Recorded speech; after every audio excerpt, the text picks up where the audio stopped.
ஒரு வயசான தாத்தா பாட்டி 60 வருஷத்துக்கு முன்னாடி அவங்களுக்கு கல்யாணம் ஆச்சு. ஒன்றாவே வாழ்ந்தாங்க, ஒன்றாவே இறந்து போனாங்க. இப்போ அவங்க 2 பேரும் சொர்க்கத்துக்கு போய் சேர்ந்தாங்க.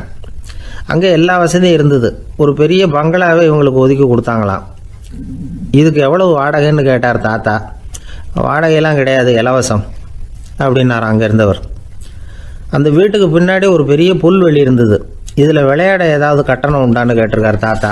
அதெல்லாம் ஒன்றும் கிடையாது, பணம்லாம் கட்ட வேண்டியதில்லை அப்படின்னார் அவர்.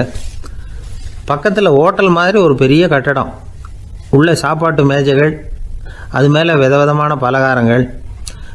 சாப்பாட்டுக்கெல்லாம் எவ்வளவு அப்படின்னு விசாரித்தாராம் தாத்தா. அதுதான் சொன்னேனே, இங்கே எல்லாமே இலவசம்தான், எது வேணும்னாலும் சாப்பிட்லாம், எவ்வளவு வேணும்னாலும் சாப்பிட்லாம் அப்படின்னாரா. நீங்கள் சொல்கிறீங்க அப்படி, ஆனால் நான் சர்க்கரை சேர்த்துக்கக்கூடாது, உப்பு சேர்த்துக்கக்கூடாது, பாட்டி கையால் எப்பவும் பத்திய சாப்பாடு தான் அப்படின்னாராம் தாத்தா. இதை பாருங்கள், இங்கே உங்களுக்கு அந்த கவலையும் வேண்டியதில்லை. இங்கே நீங்கள் ஸ்வீட்டு சாப்பிட்லாம், காரம் சாப்பிட்லாம், உங்களுக்கு எந்த நோயும் வராது அப்படின்னாராம் அங்கே சொர்க்கத்தில் இருந்தவர்.